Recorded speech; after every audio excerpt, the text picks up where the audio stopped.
Bonjour, bonjour à tous. Alors tout d'abord, est-ce que vous m'entendez bien?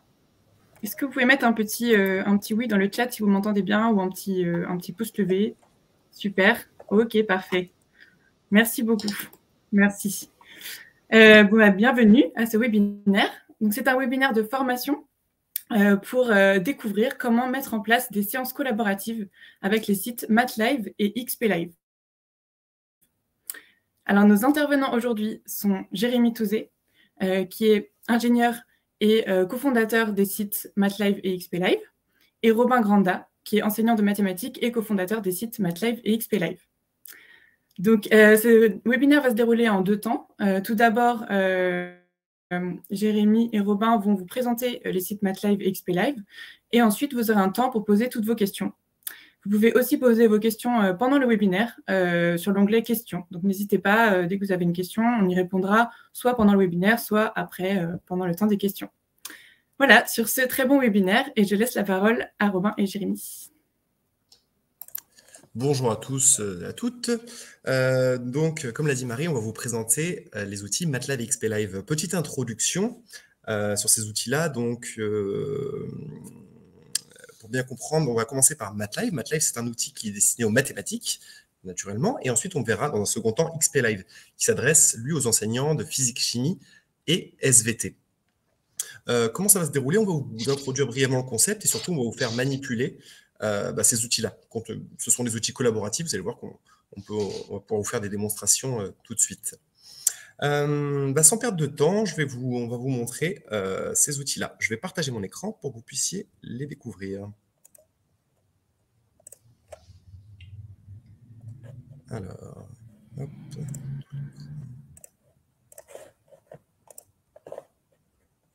Voilà, normalement, vous voyez mon écran. Est-ce que c'est bon? Marie, quelqu'un peut confirmer? Moi, je le vois. Ok, impeccable. Très bien. Alors, qu'est-ce que MATLive? Donc, MATLive, c'est un outil numérique. La caractéristique, c'est un outil donc, numérique qui va s'utiliser en classe de mathématiques, présentielle ou distancielle. Ça adresse les niveaux collège et lycée. Et comme on l'a dit, la caractéristique de cet outil, c'est qu'il est collaboratif. Qu'est-ce que ça veut dire collaboratif? C'est qu'on va permettre, pendant une classe, pendant une séance, de permettre à toute la classe simultanément de participer pour collectivement résoudre un problème ou réaliser une démonstration. C'est-à-dire que c'est un peu comme si on amenait 30 élèves au tableau pour pouvoir contribuer à la résolution d'un problème ou la réalisation d'une démonstration.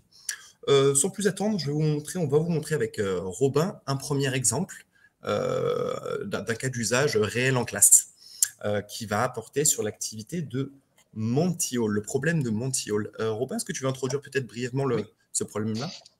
Alors, pour ceux qui ne sont pas mathématiciens ici dans cette conférence, je rappelle un peu le problème de Monty Hall. Donc, c'est un problème de probabilité qui est un classique à faire au lycée avec nos élèves pour démontrer les principes de probabilité conditionnelle.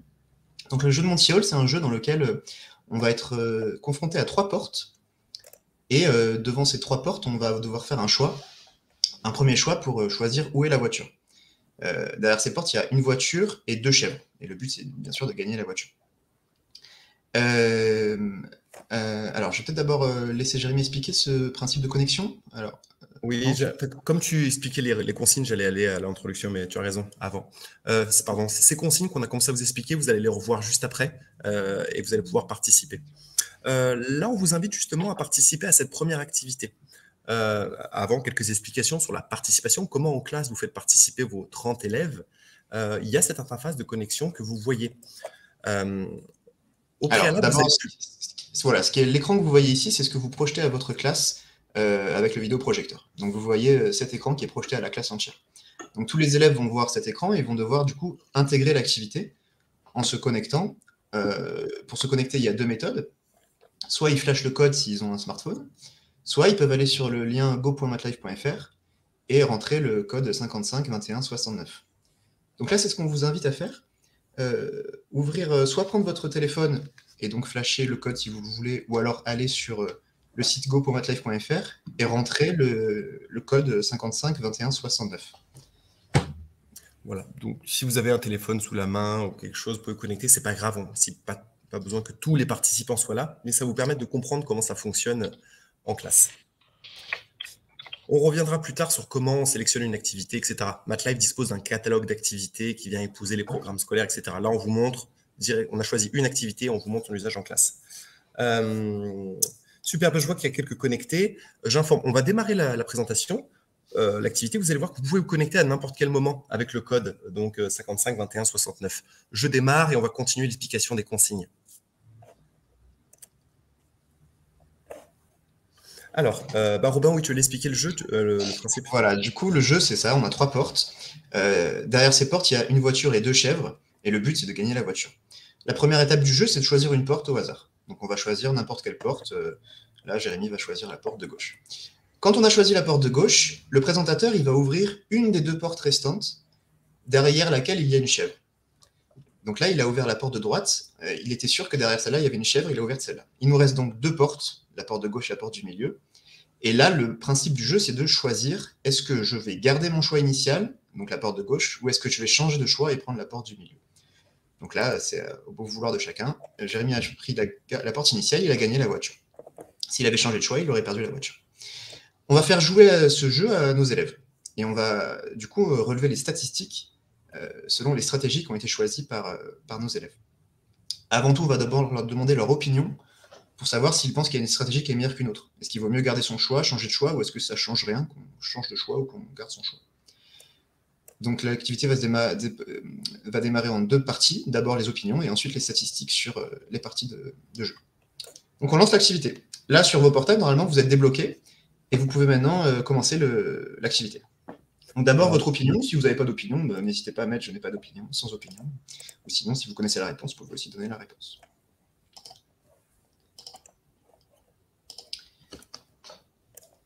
Voilà, donc là, Jérémy joue au jeu, et vous pouvez tous, ceux qui sont inscrits dans l'activité, pouvez jouer au jeu aussi.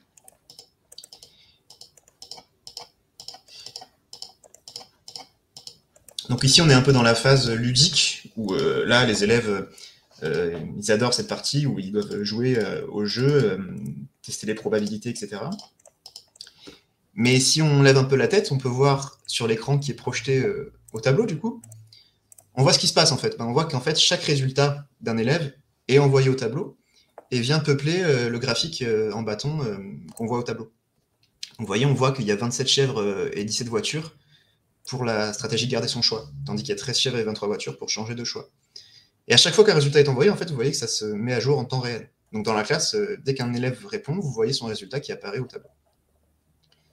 Il y a même un petit aspect compétitif, parce qu'on voit que sur le côté, on a un tableau avec celle qui a gagné le plus de voitures, et c'est Marie qui a gagné le plus de voitures. Donc ça, j'imagine que vous voyez en quoi ça peut plaire dans la classe. Je sais que moi, quand je faisais avec mes élèves, les élèves adorent essayer d'avoir gagné le plus de voitures. Même si, bien sûr, c'est purement du hasard. En tout cas, c'est pour l'instant ce qu'ils croient, c'est purement du hasard. Mais en fait, cette activité, le but, c'est justement de prouver que c'était un peu un hasard contrôlé, puisqu'en fait, il y a une stratégie qui est un peu meilleure qu'une autre. En fait, on va voir effectivement à la fin de l'activité, quand il y aura assez de résultats, là c'est déjà bien le cas, parce qu'on a énormément de résultats, là, je ne sais pas combien on en a, une centaine, un truc comme ça. On voit déjà que changer de choix, bien qu'il a été bien moins joué que l'autre stratégie, on voit que changer de choix a gagné plus de voitures. Et en fait, ça va être la réponse à l'activité, c'est qu'effectivement, il fallait changer de choix dans ce jeu. Et on va essayer de le prouver, ça, avec des démonstrations mathématiques. Oui, je complète, Robin.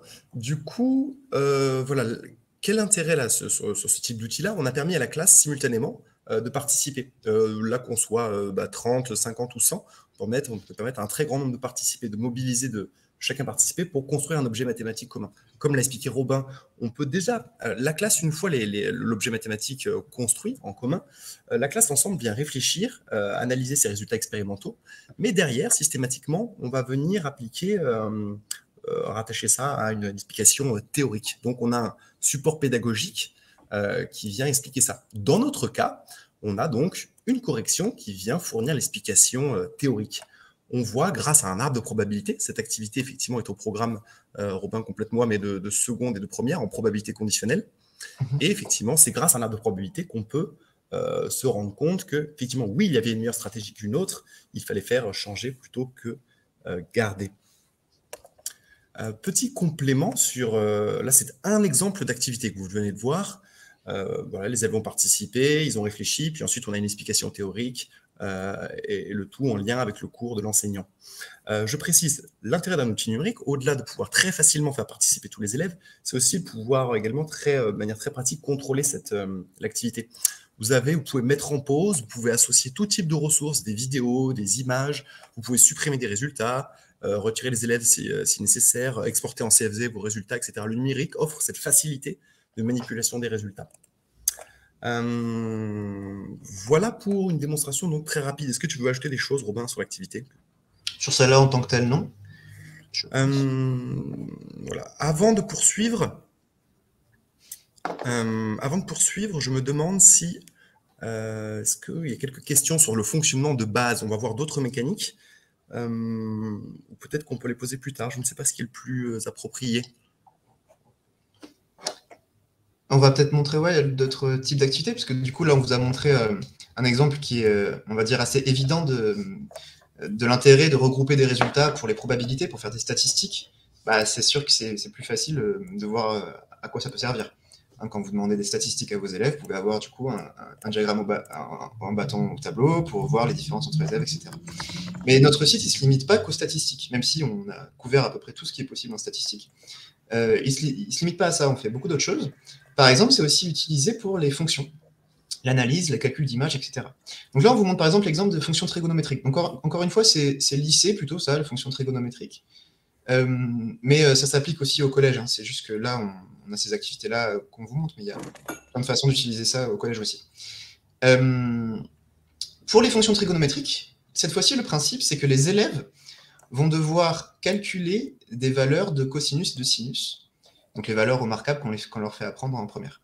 Donc, par exemple, ils ont le choix, par exemple, entre plusieurs valeurs, et là, Jérémy a choisi moins 2pi. Et donc, il doit trouver le cosinus et le sinus de moins 2pi. Donc là, il rentre les réponses sur l'interface.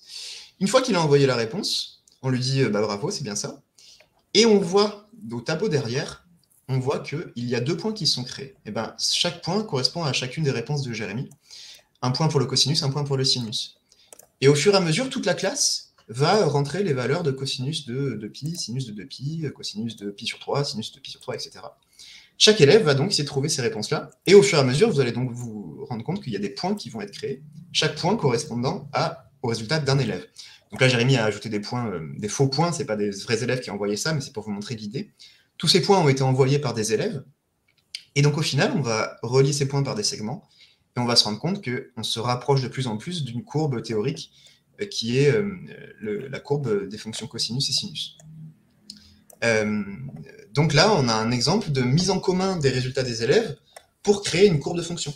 Donc là, on l'a fait avec la trigonométrie, mais on pourrait très bien faire n'importe quelle fonction. D'ailleurs, c'est ce qu'on propose sur le site. Vous pouvez définir la fonction que vous voulez, 3x plus 4 au carré moins 4x. Vous demandez à vos élèves de rentrer des valeurs d'image pour ces fonctions, et ça va dessiner au tableau la courbe, qui a été donc construite en commun par l'ensemble de votre classe. Et donc les élèves, ils se sentent vachement impliqués là-dedans, puisque c'est eux qui participent à la création de l'objet, et ils voient leur point qui a été appliqué au tableau. Donc c'est une source de motivation pour eux. Un petit complément, toujours ici, le numérique permet également de très facilement manipuler ces résultats-là. Là, vous voyez qu'il y a GeoGebra qui est intégré à l'outil. Nous avons un partenariat avec GeoGebra qui permet de faire, donc, comme vous le savez, plein de choses. Ici, dans notre cas, par exemple, on peut ou pas relier les points, afficher les courbes théoriques, exactement, et manipuler cet objet avec toutes les options que GeoGebra offre. Donc voilà pour cette activité. Il y a beaucoup de mécaniques. Notre expertise, l'outil, ce que MATLAB offre, ce sont donc des activités collaboratives en lien avec le programme scolaire. Il y a plein de mécaniques différentes. On n'aura pas le temps de tout vous montrer. On va vous en montrer encore une autre sur MATLAB avec le système de quiz collaboratif. Mais voilà, vous pouvez voir, en vous rendant sur le site, je vais vous montrer brièvement, lorsque vous vous rendez sur MATLAB, vous pouvez accéder à notre catalogue d'activités.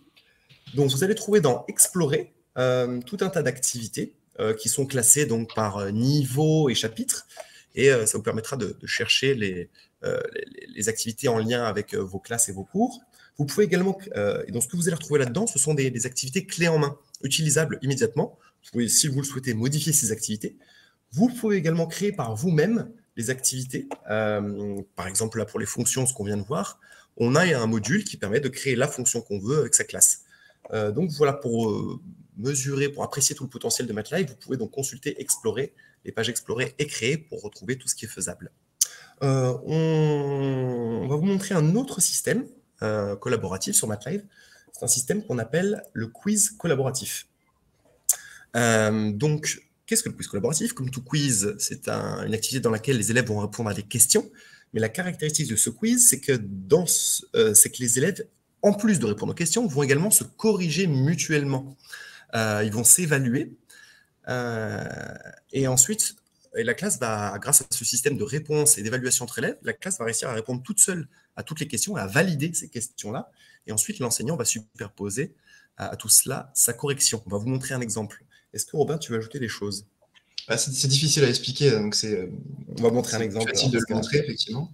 En tout cas, c'est un quiz assez innovant, c'est quelque chose qui n'existe pas encore. C'est vraiment notre innovation, ça. C'est un quiz qui change de d'habitude, c'est pas juste je réponds à un QCM A, B, C ou D.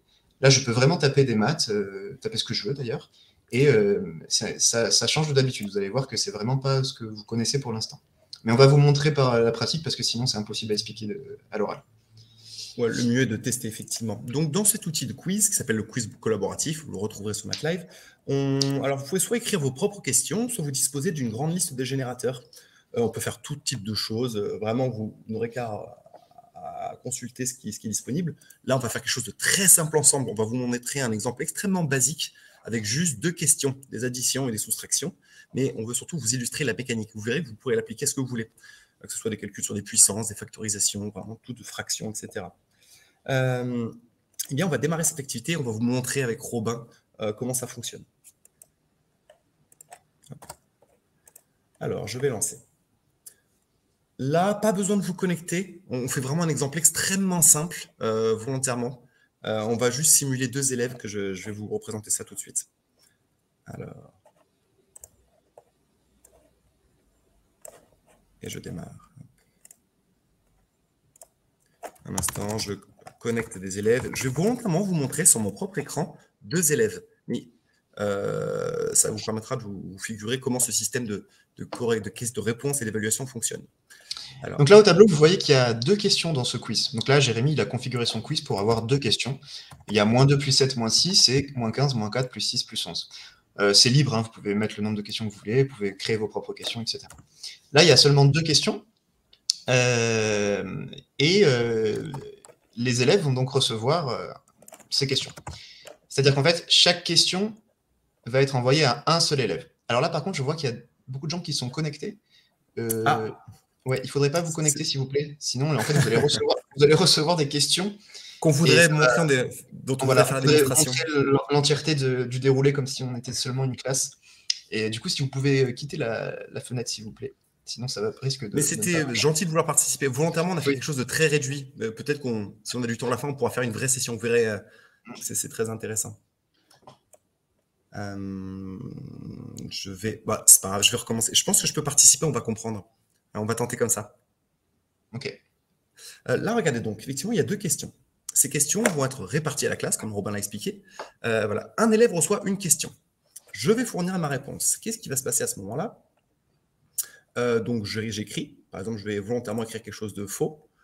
Donc là, vous voyez qu'on peut taper des maths au passage. On peut écrire des maths dans la réponse. Toutes les maths qu'on veut, d'ailleurs. Voilà. Donc là, Jérémy, il envoie quelque chose de faux. Alors, et mon autre élève, attendez, je vais chercher ça. Excusez-moi. Où est-il? Ah, effectivement. Où est-il? Attendez, je ne l'ai pas connecté, je vais le faire rapidement. Pardon pour ce petit contretemps, on n'avait pas prévu ça. Jérémy, tu peux virer du coup les élèves qui sont connectés? Ouais, ce sera plus simple, ouais. Tout à fait. Hop.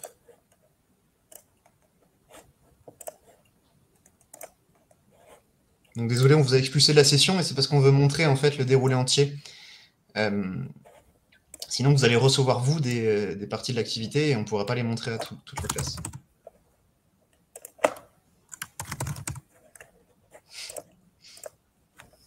Et voici. Donc voilà. Là, tout à l'heure, j'ai présenté, on va revoir ça, avec un autre élève, l'élève Robin, j'ai répondu à une question. Lorsque j'ai répondu à cette question, cette réponse est soumise à une évaluation de la part des autres élèves. C'est-à-dire que là, je vois que quelqu'un a fourni cette réponse-là sur le tableau de droite. On me demande d'évaluer cette réponse-là. Et donc, j'ai le choix, je peux dire que c'est incorrect ou c'est bon. Si c'est incorrect, ce qui va se passer au sein de la classe, c'est que cette question-là va être renvoyée à un autre élève, tiré au hasard avec un algorithme qui vient identifier quel élève est disponible et quel élève peut traiter cette question-là. Donc, si on avait considéré que c'était bon, la question était validée. Voilà. On va poursuivre rapidement pour qu'on puisse conclure. Donc, 3. Hop, j'envoie. Ah non, c'était -2. Hop, excusez-moi. J'envoie les réponses, excusez-moi. Là, on va considérer que c'est bon. Très bien, je reçois cette question-là, je considère que c'est bon, je valide. Idem pour ici. Là, on voit ici que la classe a progressé et les 2 questions ont été terminées avec l'historique des questions. Deuxième étape, à l'issue de cette première phase où la classe a répondu aux questions et s'est évaluée entre pairs, elle a fini par valider toutes les questions et l'enseignant va pouvoir passer à la correction. Lors de cette étape, l'enseignant va venir traiter les questions une à une. Donc, est affiché au grand écran une question qui a été sélectionnée. Les élèves, lorsqu'une question est sélectionnée, voient cette même question et on les informe d'ailleurs de leur contribution à cette question-là. On voit ici qu'on rappelle à l'élève c'est lui qui avait fourni cette première réponse et on lui rappelle qu'à la deuxième étape, il a été votant et il a répondu que c'était bon. L'enseignant ici, donc, vient argumenter, présenter cette question-là. Il a toutes les infos, donc il voit l'historique, il voit à chaque étape les votes qui ont été réalisés, les évaluations qui ont été réalisées par les pairs, par les élèves, et lui vient superposer sa correction.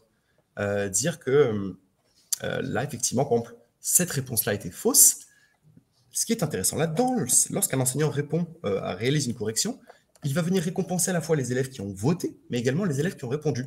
Dans ce cas, l'élève qui aura répondu 3 ne gagnera pas de points, mais les élèves qui auront considéré que c'était faux, eux, gagneront des points.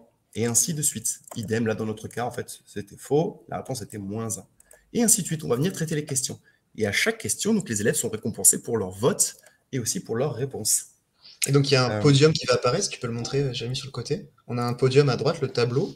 Ça va être les élèves. Là, c'était Jérémy et Robin, les 2 élèves.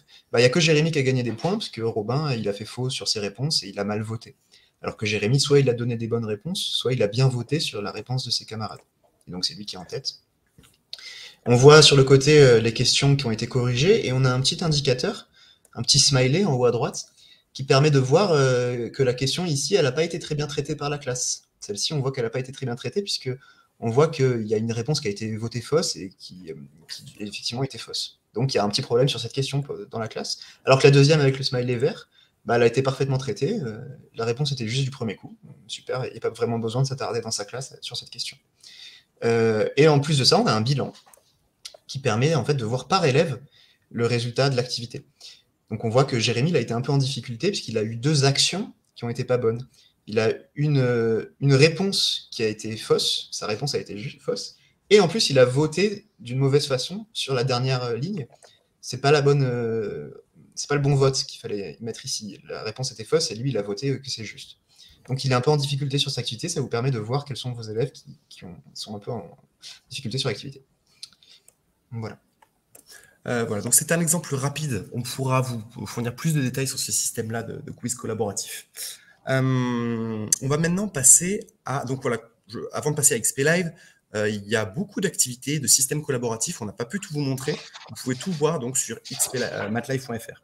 On va maintenant basculer sur l'autre partie, l'autre outil, l'homologue de MATLive, qui s'appelle XP Live, qui est lui destiné aux sciences expérimentales, notamment physique, chimie et SVT. Idem, on va retrouver le même principe de contenu. Le fonctionnement de la plateforme est semblable, c'est juste que ce sont des contenus adaptés aux sciences expérimentales. On va vous montrer un premier exemple, qui est d'ailleurs issu d'un partenariat avec Atier en SVT sur la dérive génétique.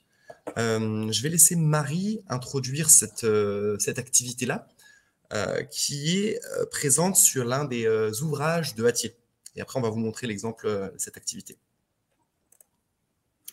Oui, donc je reviens juste pour vous préciser. Voilà. Alors en fait, je voulais juste vous rappeler qu'on a un site qui s'appelle miemanuel.fr et que sur ce site, vous allez pouvoir retrouver tous les manuels numériques en démo. Donc, comme vous pouvez le voir ici, vous avez plusieurs possibilités. Vous pouvez vous mettre... ah, pardon, on va remettre l'écran. Voilà. Vous pouvez vous mettre en tant qu'enseignant ou élève, donc là plutôt enseignant. Vous pouvez choisir la discipline et choisir l'éditeur.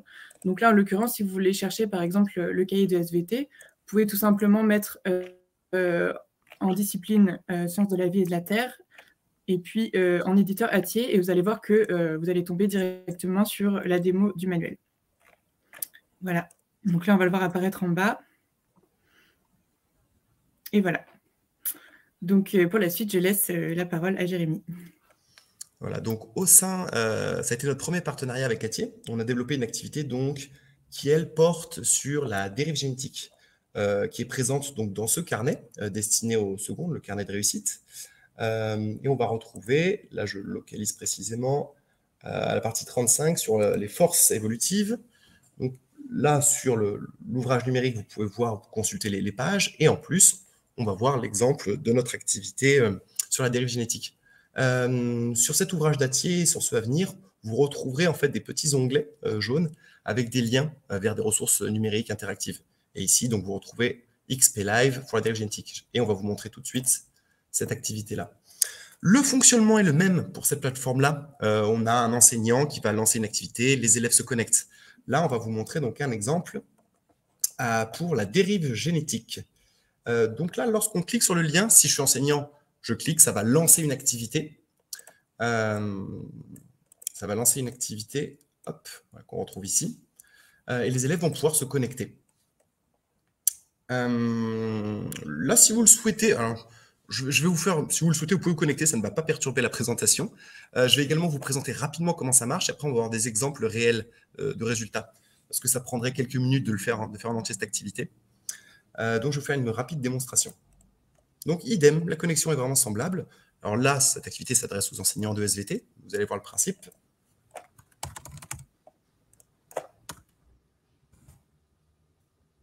Donc, je me connecte et on va pouvoir lancer l'activité. Qu'est-ce qui se passe dans cette activité? Ici, donc, on vient illustrer le principe de la dérive génétique. On attribue, la classe dispose d'une population d'individus. Chaque individu a 2 allèles et les allèles peuvent avoir 4 formes différentes. Et on va donner donc à tous les élèves, à tous les participants cette même génération, mais chaque élève va créer d'autres générations et on va constater justement, grâce au mécanisme évolutif et au hasard, la dérive génétique, que les proportions des allèles au fur et à mesure des générations vont varier.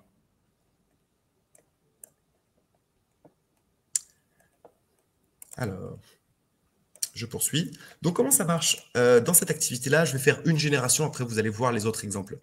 Là, on a la génération de départ. On demande aux élèves de réaliser des calculs sur les fréquences. Effectivement, là, les fréquences sont réparties entre les allèles. Voilà, je viens renseigner mes fréquences. Et on va poursuivre maintenant, créer la seconde génération. L'enjeu de cette activité, qui a été co-construite avec Hatier, c'est de bien illustrer les mécanismes aléatoires. Dans cette première étape, on va d'abord constituer des couples aléatoirement au sein de la première génération. Donc, les élèves constituent ces couples. Deuxième étape, on va venir déterminer aléatoirement, grâce à un système de dés, le nombre d'enfants de chacun de ces couples. Hop, je lance mes dés. Voilà, j'ai un certain nombre de descendants par couple. Et enfin, dernière étape, toujours avec un système de dés entre nombre pair et impair, on vient déterminer quels allèles des parents on vient sélectionner. Et voilà. Et donc là, on vient constituer notre nouvelle génération. Et voilà. Et là, donc, on vient de créer. Est-ce que j'ai lancé? Voilà. On vient de créer une nouvelle génération. Et voilà. On va à nouveau calculer la fréquence et créer d'autres générations, etc. Et maintenant, ces résultats-là, comme pour les autres activités MATLAB, sont regroupés en temps réel. Vous allez le voir ici. On peut observer en fait les résultats de chacun des élèves. Donc, l'interface qui est projetée au tableau permet de visualiser les résultats sous des formes différentes. Ici, par exemple, on peut observer, tout en haut, on a la génération 1. Voici, on voit bien qu'il y a une équirépartition. Et dès la génération 2, on voit que d'un élève à l'autre, il n'y a pas la même répartition à l'hélique. On peut même détailler pour un élève donné, voir quel couple il a obtenu, quel descendant, etc. Et ce, pour jusqu'à 10 générations. Je précise que le passage de la 4e à la 10e génération se fait automatiquement. L'activité dure quelques minutes pour les élèves et ensuite on automatise la fin. Jusqu'à ce qu'on observe des extinctions à l'hélique. Et voilà, donc on a différentes formes de représentation de cette dérive génétique. On l'a vu sous forme de diagramme en bâton. On peut également la retrouver sous forme de tableau et on peut également comparer les élèves 2 à 2. Je viens comparer par exemple 2 élèves et on voit chacun l'évolution des fréquences alléliques. Voilà pour un exemple donc d'activité. Ça illustre le fait qu'il y ait plein de mécaniques collaboratives. Là, vous voyez un exemple pour un chapitre précis. Voilà, il y a pas mal d'autres choses qui sont en train d'être développées sur XP Live. Alors, effectivement, c'est une plateforme qui regroupe physique, chimie et SVT. On a fait ce choix-là parce que ce sont toutes les deux des sciences expérimentales. Je vais maintenant montrer un autre exemple en physique-chimie. Vous allez voir que ça se prête très bien, notamment aux travaux pratiques en physique et en chimie. Je vais vous présenter donc une activité sur un TP, qui va être la synthèse de l'éthanoate d'éthyle. Mais vous allez vite comprendre que ce principe-là sera applicable à plein d'autres TP et types de travaux. Je vous montre cet autre exemple.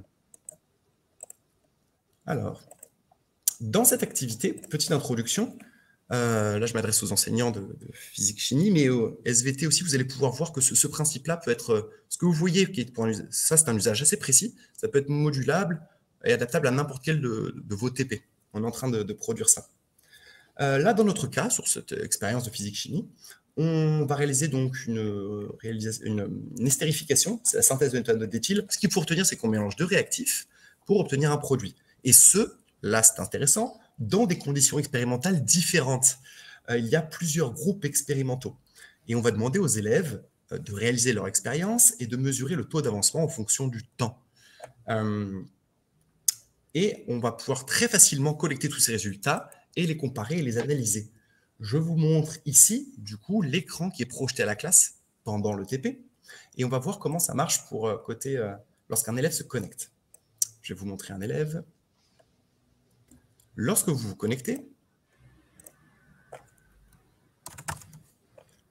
l'élève donc choisit son groupe expérimental. Ok, moi j'appartiens, l'enseignant a désigné qu'il va partir au groupe 4, il participe, il choisit son groupe. Et là, il va pouvoir fournir ses résultats. Qu'est-ce qui se passe lorsqu'un élève fournit ses résultats? Vous allez voir que ces résultats vont arriver en temps réel. Alors là, j'ai choisi le groupe 4. Alors, ce que vous voyez au tableau, c'est qu'il y a déjà eu, volontairement, on a pré-peuplé cette activité-là, il y a déjà des résultats qui ont été fournis par une première élève, Viviane. Nous, dans le cadre de travaux pratiques, souvent, il y a plusieurs paillasses qui vont fournir des résultats et qui s'associent au sein d'un même groupe. On va pouvoir combiner les résultats des différents élèves au sein du même groupe. Regardez, là, je vais contribuer, je fournis mes résultats. Donc là, on me demande le taux d'avancement en fonction du temps. Je vais renseigner des valeurs rapidement. Hop, je fournis ces valeurs-là. Et j'envoie mes résultats. Et les résultats vont arriver en temps réel. Donc les résultats ont été fournis.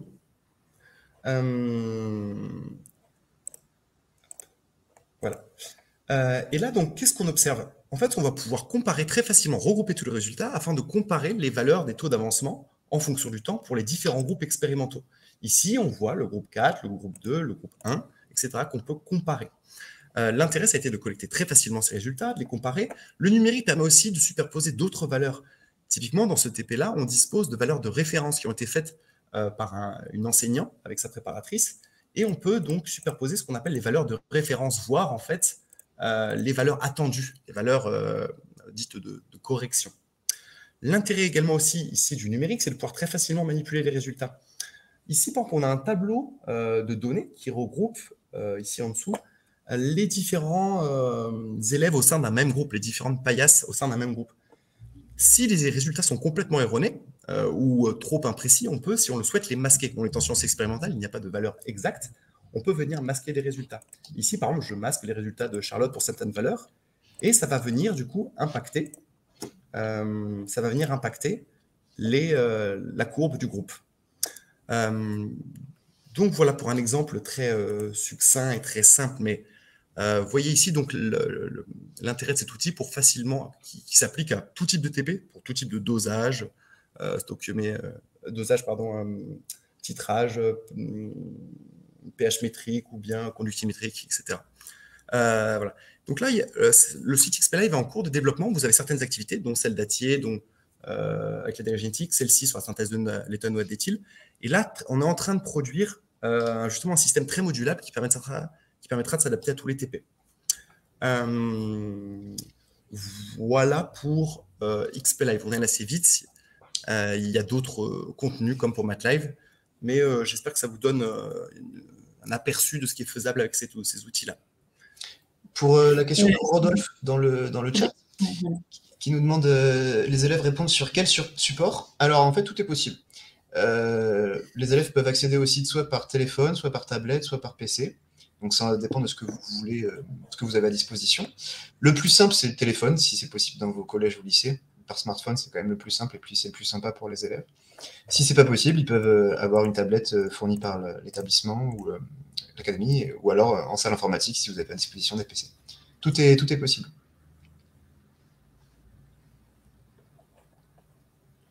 On est donc là, on n'a pas des heures devant nous, donc on a fait vraiment un balayage rapide de MATLAB et XPLive. Je pense que ça peut être le moment pour vous de poser des questions pour qu'on puisse rentrer en détail. On peut revenir bien sûr sur chacune des activités qu'on vous a montrées ou aller étoffer un peu plus toutes les fonctionnalités.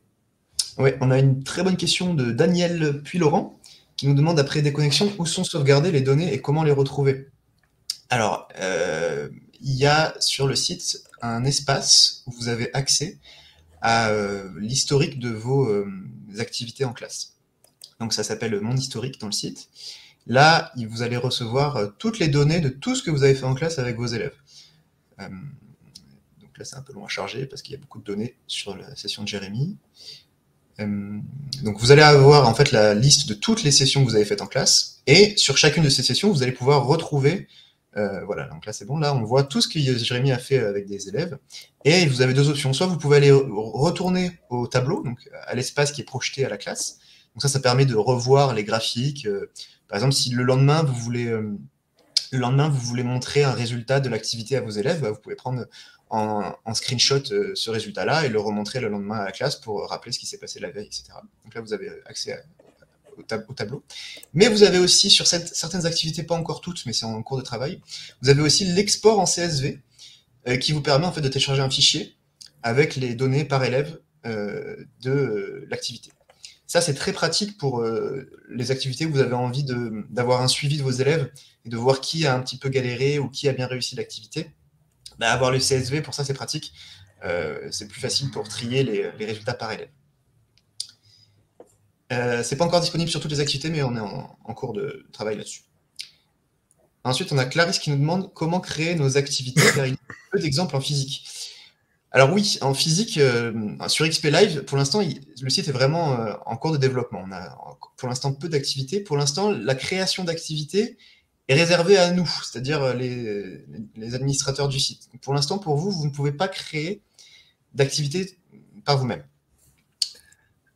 Alors, ouais, et ça va arriver vite. On est en train actuellement de travailler des enseignants de SVT de physique-chimie. Et là, ce qu'on a vu, par exemple, pour la synthèse de l'éthanoate d'éthyle, on va pouvoir le décliner à n'importe quel TP. C'est-à-dire vous pouvez constituer vos propres groupes expérimentaux, leur donner des critères, dire également quel type de données vous voulez collecter, par exemple la température en fonction du temps, et non pas le taux d'avancement en fonction du temps. Vraiment, vous allez pouvoir définir les plages de valeurs que vous voulez collecter, les types de groupes expérimentaux, également les représentations. Ici, on a des courbes. On aurait pu très bien avoir des nuages de points, des choses comme ça. Et ça arrive bientôt. On a été lauréat d'un concours de l'éducation nationale et du UP qui nous a permis de nous associer avec des enseignants et de produire ça. Et vraiment, ça arrive. Je ne veux pas donner de date exacte, mais on pense que d'ici fin du premier trimestre au plus tard, je dirais fin février ou début mars, on aura ces modules-là qui seront très flexibles et qui s'adaptent en fait à tout type de TP. Que vous soyez sur quelque chose en optique où vous faites des différentes mesures, chaque groupe à certaines distances. Voilà, ça vous permettra de configurer, de s'adapter à beaucoup. Voilà, ça arrive. Bref, conclusion, ça arrive, c'est en cours de développement. Mais en attendant, par contre, on est disponible pour répondre à vos besoins. Donc, c'est-à-dire que si vous avez envie d'un TP précis qui pour l'instant n'est pas sur le site et que vous ne pouvez pas créer, vous pouvez très bien nous envoyer un mail Et pour nous, en fait, on a accès, nous, à l'interface de création, mais on l'a cachée parce qu'elle n'est pas encore bien prête. Et donc, en fait, nous, on peut le faire. Donc, si vous avez en tête une idée, on peut vous la développer en très peu de temps. Et on le fait souvent, en fait, quand des enseignants nous demandent des choses, en fait, on les développe assez vite. D'ailleurs, la plupart du temps, c'est comme ça qu'on a créé notre site, c'est en parlant avec des enseignants qui nous ont donné des idées, etc. Donc, n'hésitez pas vraiment à revenir vers nous, on va vous donner nos contacts très vite. Et n'hésitez pas, si vous avez une idée d'activité ou un besoin, on peut la développer. On a une autre question de Sigil, je ne sais pas si je prononce mal, excusez-moi si c'est le cas, qui nous demande si l'éditeur de texte pour le quiz collaboratif permet-il de traiter toutes les notions de lycée, comme vecteur, intégration, etc. Alors, en théorie, oui. C'est-à-dire que l'élève peut vraiment taper ce qu'il veut, et le professeur aussi peut taper ce qu'il veut. Pour l'instant, par contre, les générateurs ne sont pas encore complets totalement. Il n'y a pas toutes les notions de lycée qui sont abordées. Par exemple, il n'y aura pas les vecteurs encore. Mais effectivement, comme est en train de montrer Jérémy, en fait, vous pouvez définir vous-même votre question. Donc là, par exemple, vous voyez que vous pouvez faire une question sur logarithme de ce que vous voulez, une intégrale comme bon vous semble. Donc, vous pouvez écrire vous-même la question. Donc, pour ce genre de questions un petit peu plus poussées qui sont niveau lycée, pour l'instant, elles ne sont pas encore prêtes, c'est en cours de travail aussi, mais vous pouvez les définir vous-même, donc faire sinus de puissance, je ne sais pas combien, si vous voulez. Donc, vous pouvez le faire par vous-même pour l'instant. Mais même principe, en fait, si vous avez, par exemple, vous savez que la semaine prochaine, vous voulez faire un quiz sur intégration, l'intégrale, par exemple, pareil, vous pouvez nous envoyer un message et on peut développer assez vite le générateur qui vous sortira des questions automatiquement plutôt que de vous devoir les taper vous-même.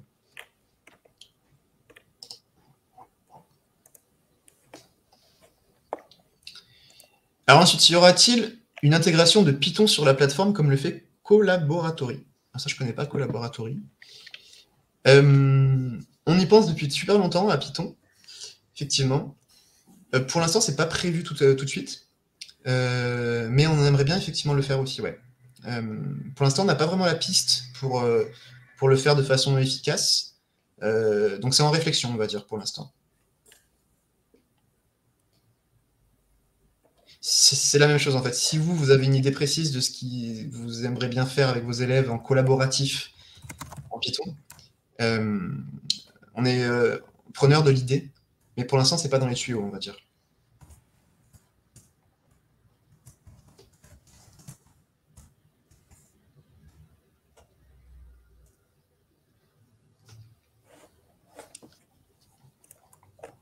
Donc ouais, on va vous partager des liens pour nos contacts, etc. Alors je vais mettre dans le chat les liens qui soient cliquables. Alors comme on vous disait, n'hésitez vraiment pas à nous contacter. On est disponible pour toute réponse et toute proposition. Alors je vous donne nos contacts.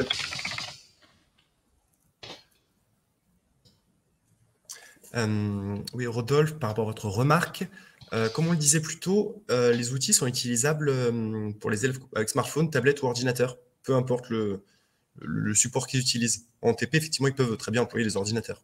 Ça convient tout à fait aussi. Oui, les ordinateurs, ça marche, ouais.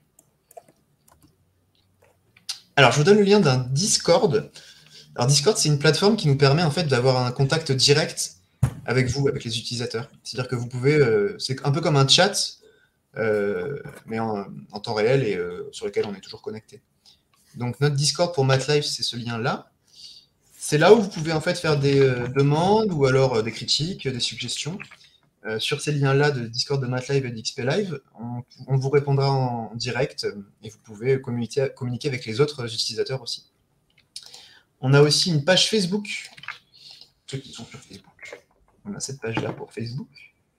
Et on a un Twitter, pareil pour ceux qui sont sur Twitter, on a un Twitter ici. Pour l'instant, on n'a pas énormément communiqué, donc vous verrez que pour l'instant, l'activité enfin, il y a peu de communication pour l'instant, vous êtes un peu des privilégiés dans ce sens, puisqu'on a présenté le site à, dans le fond, peu de personnes pour l'instant. Puisqu'en fait, nous, on est parti de la stratégie d'avoir un groupe très resserré d'utilisateurs, un très petit groupe d'utilisateurs de base, pour pouvoir construire avec eux des choses qui vraiment conviennent à leurs besoins. Et donc, on s'ouvre modérément et dans le temps, quoi. On a pris le temps pour s'ouvrir, pour justement satisfaire d'abord nos utilisateurs cœur. Oui, alors, mais pour vous rassurer, l'outil est déjà opérationnel, il est déjà utilisé en classe. En fait, tous les jours, vous avez des collègues enseignants qui utilisent. Alors, surtout en France, on a quelques utilisateurs aussi en Belgique et en Suisse, compte tenu du fait que l'outil est français.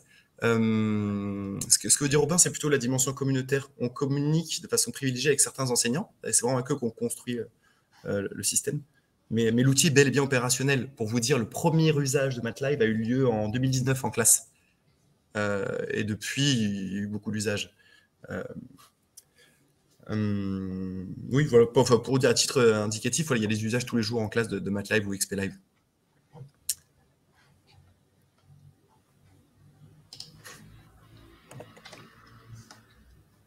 Alors, une question. Si je lance une session XPLive en classe, les élèves sont connectés direct ou devront-ils renseigner des champs? Alors non, ça c'est vraiment quelque chose sur lequel on insiste, c'est que les élèves, le parcours pour un élève, il est le plus rapide possible et il recueille le moins de données possible. D'ailleurs, on est RGPD, c'est-à-dire que notre site respecte le règlement de protection des données. Donc les élèves, ils vont simplement devoir renseigner leur pseudo. Ils peuvent mettre leur prénom s'ils veulent, mais s'ils veulent, ils mettent quelque chose qui n'a complètement rien à voir avec leur prénom. Et d'ailleurs, on est aussi habilité gare, c'est-à-dire qu'on va pouvoir passer par l'ENT pour connecter ces élèves. Les élèves vont bientôt, c'est pas encore tout de suite possible, mais bientôt vont pouvoir passer par leur ENT pour accéder à XPLive ou MATLive. Et comme ça, en fait, ils n'ont même pas besoin de renseigner quoi que ce soit. On va recevoir les infos de leur ENT. Donc, vous aurez vraiment les noms de vos élèves qui vont s'afficher sur le site. Oui, c'est quelque chose qu'on espère qui était intuitif, mais il y a eu de gros efforts de design, à la fois nous-mêmes, mais aussi avec les retours d'enseignants, pour optimiser le parcours. On sait qu'en classe, vraiment, chaque minute compte. On ne peut pas perdre 5 minutes à faire connecter ses élèves. On garantit un système extrêmement rapide, que ce soit l'enseignant pour lancer l'activité ou les élèves pour se connecter. Et qu'à chaque étape aussi de la participation, de la réalisation d'une activité, le temps doit être optimisé, mais surtout le temps consacré se concentre uniquement sur la pédagogie. Les élèves participent assez rapidement en fait sur leur téléphone ou leur tablette. Ce qui est intéressant, c'est quand on a mis les résultats en commun et là qu'on réfléchit tous ensemble. C'est ce temps-là qu'on vient privilégier. Il y a une partie manipulation côté élève qui est très intéressante, mais surtout après, c'est le travail commun qu'on vient étudier.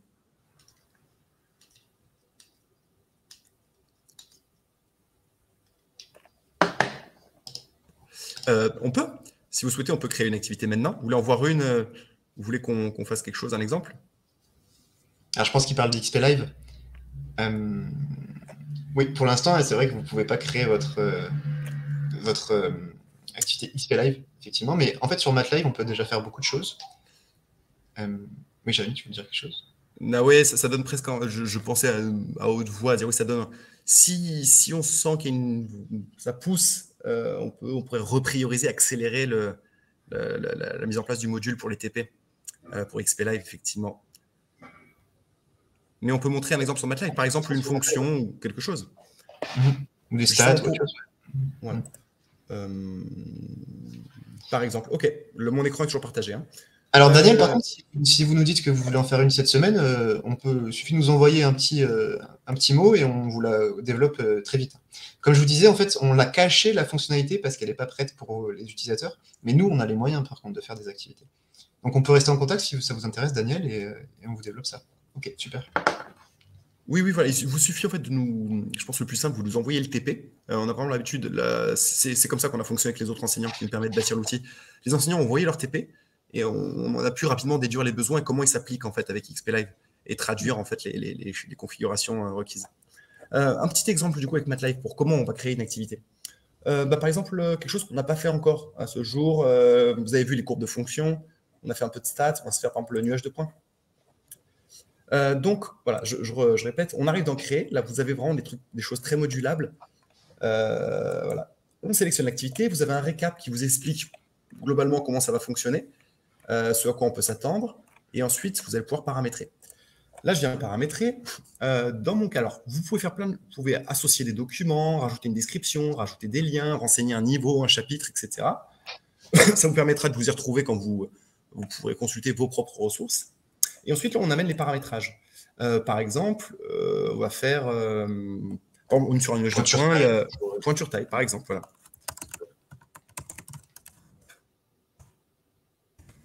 pointure, taille. Et on va demander, on peut configurer les questions qui vont être posées aux élèves. Par exemple, on ne veut pas entrer votre valeur de x, mais plutôt votre pointure. Là, tape au-dessus plutôt. Ah non, je suis en mathématiques, excusez-moi. Votre pointure en centimètres, très bien. Hop, on valide et... D'ailleurs, j'aurais pu dire... bref. Votre taille, hop. Ok, en mètres, par exemple. Et voilà, et on peut définir le type de question. Est-ce que les élèves rentrent leur propre valeur de pointure et de taille? Dans notre cas, oui. On aurait pu aussi donner des valeurs de x fixes. C'est-à-dire qu'on aurait imposé, par exemple, certaines pointures et les élèves auraient renseigné leur taille, sélectionné la pointure associée et renseigné leur taille. Voilà. Et on peut définir le nombre de réponses par élève. Dans notre cas, on veut une seule réponse par élève. Très bien. OK. Et là, l'activité est enregistrée. Elle est dans mon catalogue. Je pourrais la retrouver n'importe quand. Et je peux la lancer dès que je le souhaite. Ça y est, je lance. Et on peut y participer.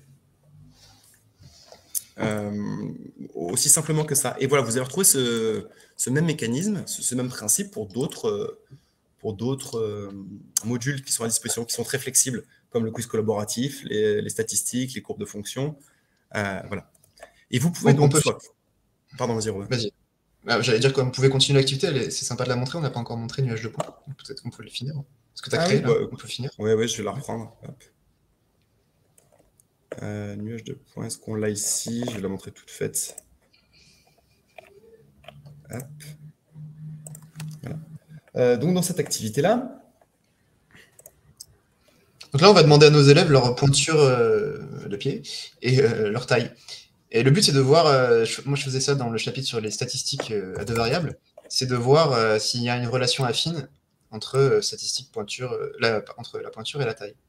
Donc chaque élève va rentrer sa pointure et sa taille. On va faire ça. Ça a deux. Si vous voulez le faire, vous pouvez aussi, bien sûr.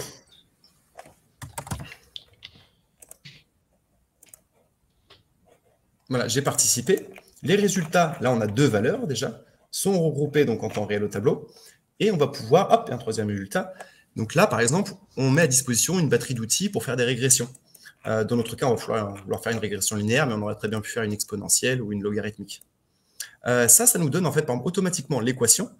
On peut également faire des calculs, déduire x en fonction d'une valeur de y. On peut placer le point moyen si on souhaite, et on peut obtenir toute une série d'indicateurs, variance, covariance, coefficient de corrélation, etc. etc. Voilà. Donc ça, c'est intéressant pour voir justement, une fois qu'on a obtenu notre graphique statistique des pointures en fonction de la taille, le but, c'est justement de demander aux élèves, sachant qu'on a toutes ces données-là sur pointure et taille, est-ce que vous êtes capable de deviner quelle est la pointure d'une personne qui mesure 1,70 m, par exemple? Donc avant de montrer la droite, bien sûr, on peut poser cette question. Si on a toutes ces données-là, est-ce qu'on peut deviner des choses avec ces données? Et donc ça permet d'introduire estimation statistique avec des régressions, etc. Mais du coup, en fait, ce principe-là, c'est utilisé. Là, ce qu'on vous montre, c'est utilisé en maths pour introduire le principe justement de régression. Mais en fait, ça s'utilise dans n'importe quel domaine scientifique. Hein. Vous recueillez des données qui sont affichées au tableau, et c'est un bon moyen pour faire comprendre aux élèves qu'avec des données, on peut faire des estimations. Et ça, que ce soit en physique, en SVT ou en maths, ça s'applique. Oui, comme le dit Marie, ce module-là, là, effectivement, il peut très bien être transposé à la physique-chimie et SVT. C'est ça va être le cas. Vous allez avoir également un module avec de nuages de points sur XP Live.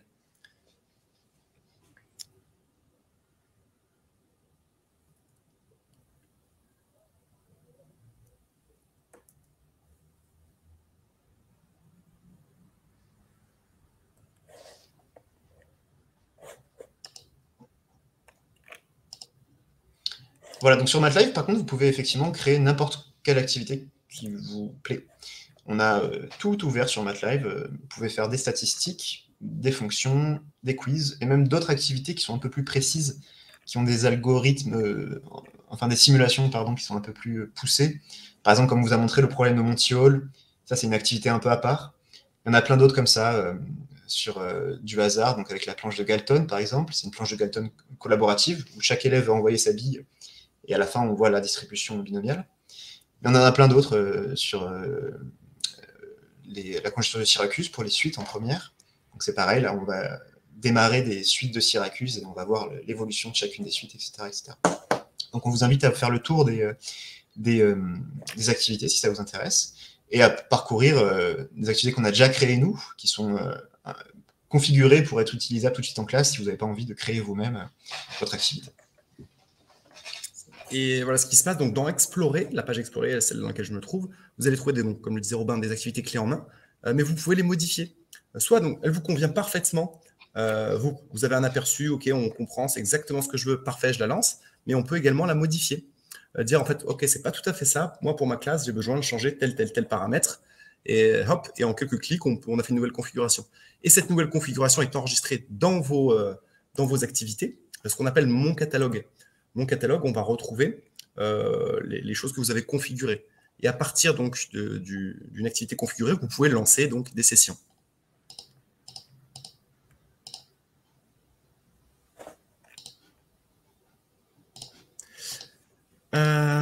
Et pour la physique-chimie, ça va arriver. Alors, si je comprends bien, Rodolphe, ce que vous dites, là, à l'heure actuelle, vous pouvez que utiliser les activités telles qu'elles sont présentées. Par exemple, synthèse de l'éthanol d'éthyle.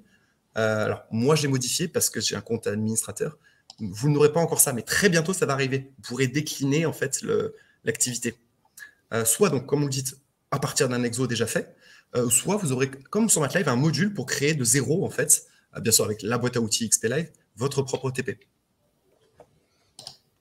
Voilà, et comme on disait tout à l'heure, n'hésitez pas à nous contacter si vous avez envie de faire ça en classe. Je vous redonne nos emails à Jérémy et moi.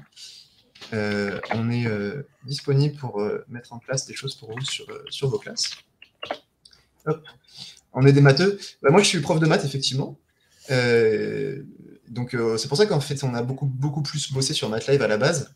Parce que, en fait, on a commencé par le faire dans mes classes à moi de maths. Donc, c'est pour ça qu'on a beaucoup développé ce principe-là. Mais en fait, on a toujours voulu passer à l'ensemble des sciences. On ne s'est jamais vraiment restreint aux maths. Et XP Live, c'est vraiment quelque chose qu'on a envie de beaucoup développer. Ça a pris un peu plus de temps parce qu'on a dû d'abord lancer les maths. Mais là, on est vraiment très partant pour s'ouvrir à toutes les sciences et faire le plus possible pour XP Live aussi. Ça ne sera pas du tout une voie de secours. Hein. Ça sera vraiment autant que MATLAB. Oui, c'est prévu, c'est sur la feuille de route. Moi-même, en fait, je suis ingénieur en biologie, biochimie. Du coup, j'ai une appétence naturelle, en fait. Ça me permet de facilement discuter avec les enseignants de SVT et physique-chimie. Tout à fait. Et Rodolphe, voilà, ça arrive. C'est en cours, en fait. On collabore déjà avec un groupe d'enseignants pour préparer ces modules-là. Et donc, mais tout nouveau TP est le bienvenu. Mais pour vous dire, donc il y aura dosage conductimétrique, pH métrique, tous les types de titrage possibles. On a également des TP en optique qui sont prévus. Mais tout ça, en fait, ça sera très flexible dans le sens où on va proposer le contenu tout prêt, mais il y aura également la boîte à outils modulable. Alors, les cours de portugais, pour l'instant, c'est pas au programme. Mais il est possible.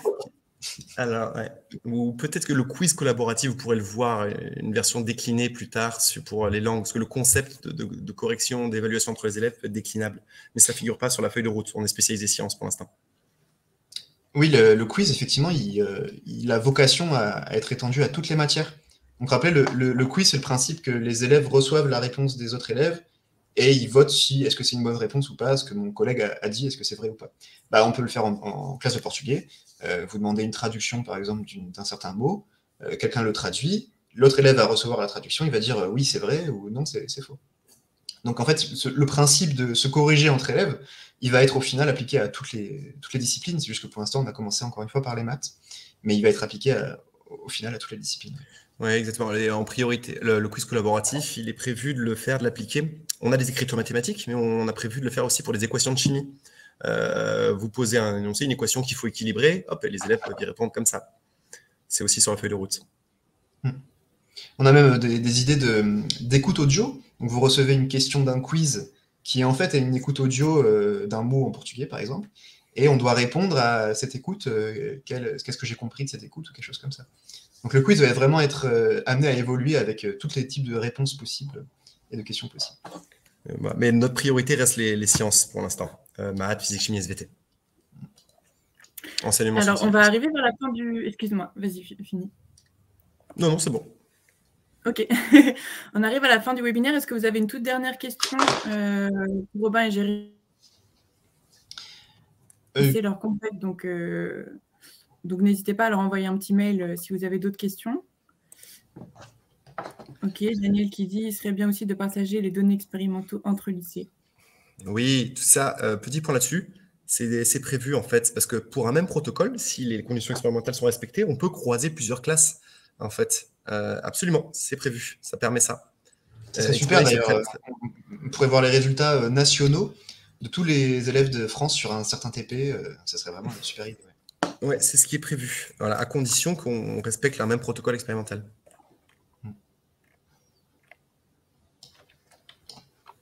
Super. Très bien. Donc, n'hésitez pas à envoyer un mail à Robin ou Jérémy si vous avez une question. Sachez que vous allez recevoir un email suite à ce webinaire automatiquement. Et dans cet email, il y aura le lien vers le replay du webinaire. Donc, si vous souhaitez le revoir, vous pourrez y accéder grâce à ce lien. Et également, sur la chaîne YouTube Atier, on va également mettre le webinaire, le replay du webinaire, donc vous pourrez aussi le regarder à ce moment-là sur notre chaîne YouTube. Voilà, donc n'hésitez pas par la suite. Et puis, à moins que Jérémy ou Robin, vous ayez un dernier petit mot. Oui, au-delà des contacts donc directs, vous avez nos téléphones, nos mails. Vous pouvez également nous rejoindre sur donc, les serveurs Discord pour échanger directement avec nous. Vraiment au plaisir. On a l'habitude d'échanger avec des enseignants, c'est ça qui fait évoluer l'outil. Super. Peut-être que, question, Marie, est-ce qu'on pourra inclure dans le mail aussi nos coordonnées, toutes les coordonnées qui sont présentes ici? Alors, le mail, il est automatique, mais par contre, on pourra faire tout à fait un mail avec vos coordonnées. Oui. Et puis, de toute façon, sur le replay, ils pourront les revoir vu que vous les avez affichés. Et sinon, oui, on peut faire un mail avec vos coordonnées pour qu'ils s'assurent de bien les avoir. Ok, super. Bon, merci beaucoup. Sur ce, je vous souhaite une très bonne fin d'après-midi. Merci et à bientôt. Merci à tous. Au revoir. Merci beaucoup, au revoir. Merci. Au revoir.